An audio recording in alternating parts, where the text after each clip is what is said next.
So hello po guys, ayan, kamusta po ang lahat? Hello po mga ka-Tekram. So sana po is nasa mabuting kalagayan po tayo lahat. So in this video po is panibagong reaction video ang ating gagawin. But this time po is hindi po tayo manonood ng any vlog or video clips mula sa YouTube channel ng Tekram. Ni Tekram or ng Tekram Case. Gusto ko lang pong bigyan ng pansin itong isang komento na nakapukaw po ng aking pansin. Kasi po lumalabas po dito na nakikipagpustahan po siya na hindi na daw po titira pang muli si Luis sa Madrastas family. So may mga nilagay siya dito, mga reasons, mga ano ba dito. So sagutin po natin isa-isa yung mga sinasabi po niya dito sa komento na ito. So hindi ko alam kung ano yung pangalan, pero nakalagay po kasi sa kanyang YouTube user is FM53516. Ayan. So ayun po dito, hindi yan babalik si Luis dahil alam niya na ang nangyayari. Umalis din si Luis, hindi pinauwi, niligawan lang ang magulang at pinangakuan na papagawaan ng bahay. So talagang diniin dito yung papagawaan ng bahay, pinangakuan, something like that. So hindi yata niya alam na bago pa man po naibulgar ni Luis yung mga plano nung isang bata, yung sabi nila kukunin yung pera, ganito ganyan. So bago pa man po yun is nakaplano na po si Tekram, nakapag-decide na po si Tekram na yung pera nga pong hawak ni Tekram na sana is para sa pag-aaral ni Luis is ipapagawa na nga lang po ng bahay nila. Dahil nga po nag-pledge naman po ang ninang ni Luis na si Ninang Precious na siya na nga po ang bahala para sa pag-aaral ni Luis. So kumbaga bago pa man po nangyari yung sinasabi nung kuya-kuya ni Luis na trinidor siya ni Luis, ganito ganyan, is nakaplano na po yung pabahay sa kanila. So hindi ibig sabihin po na dahil nga po sinabi ni Luis yung mga ganoon, binulgar ni Luis kaya papagawa ng bahay. Hindi po yun ganoon, kasi bago pa man po nangyari yung bulgaran na iyon is nakapag-decide na nga po si Tekram na papagawaan ng bahay sila Luis. So para klaro lamang po, kasi hindi siya updated.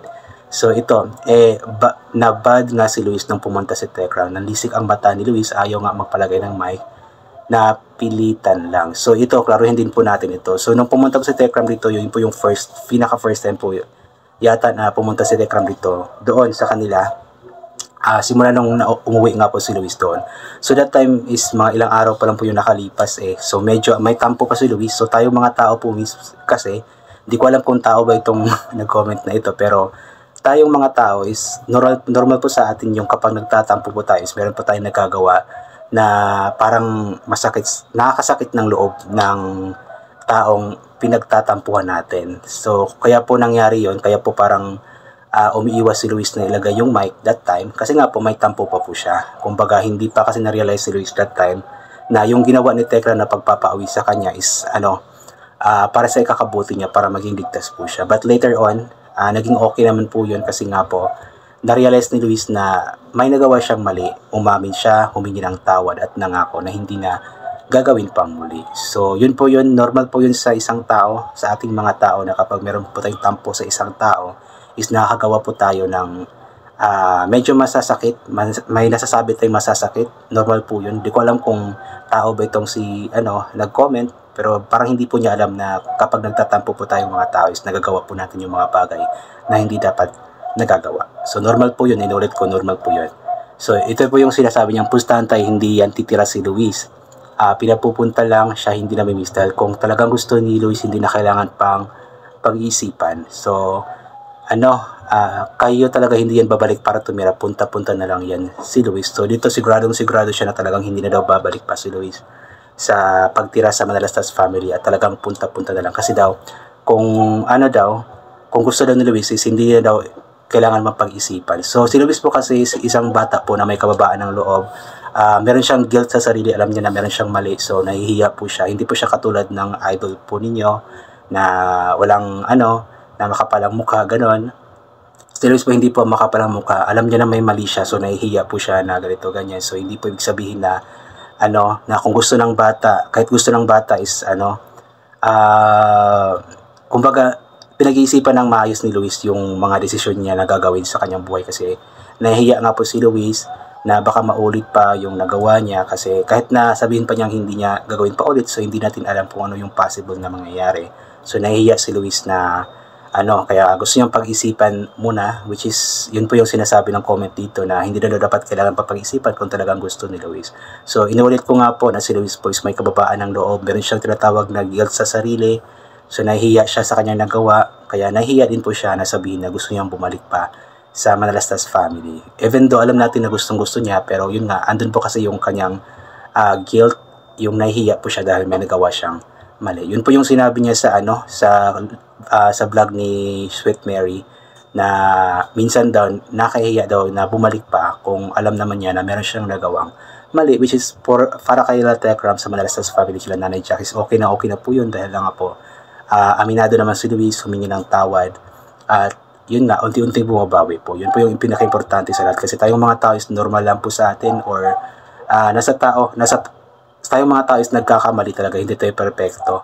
Kasi mga tao lang tayo, hindi tayo Diyos na perfecto talaga. So mga tao tayo na nagkakamali din. Kaya ang pinaka-importante lamang doon sa bawat pagkakamali, dapat tanggapin ito ng maluwag sa puso kasi ginawa naman po natin ito. Humingi ng tawad at babawi na hindi na talaga uulitin pa. Yun pong pinaka-importante. Sa lahat, pasensya na po kayo. Medyo nawalan po ako ng hininga. So, yun, hindi na talaga babalik pa sila sa pupunta-punta na lamang daw po. Talaga ito, yun po yung sabi niya dito. So, nakikipagpustahan siya na talagang hindi natitira pa si Luis sa Manalastas family. Pero abangan po natin sa mga susunod na araw, baka yung puso nyo baka tataas bigla yung blood pressure nyo kasi ando na pala si Luis nakatira ulit sa Manalastas family. Kaabang-abang po yun, alam ko na mangyayari po iyon kasi ramdam po natin na talagang mangyayari yun. Tayong mga sobrang nagmamahal kay Luis, tayong mga genuine na nagmamahal kay Luis, alam po natin na mangyayari po yung kagustuhan natin kasi plano po yun ng ating Panginoon kumbaga lahat ng mga nangyari, pagpapauwi kay Luis, pag-alis ng isa is plano po ng ating Panginoon para mas mabigyan po ng pansin si Luis, para mas maituon po ang pansin sa kanya at pagmamahal sa kanya ng mga taong nagmamahal sa kanya, especially po ang Manalastas family, sila Tekram. So yun, ano pa ba? Meron pa bang kailangan sagutin dito? Di ko alam kung tama po yung mga sinagot ko, pero yun po yung mga pinaniniwalaan ko. Kaya maraming salamat po sa lahat ng mga palaging sumusuporta po sa ating ginagawang reaction video. So I think hanggang dito na lamang po itong gagawin ko na reaction video.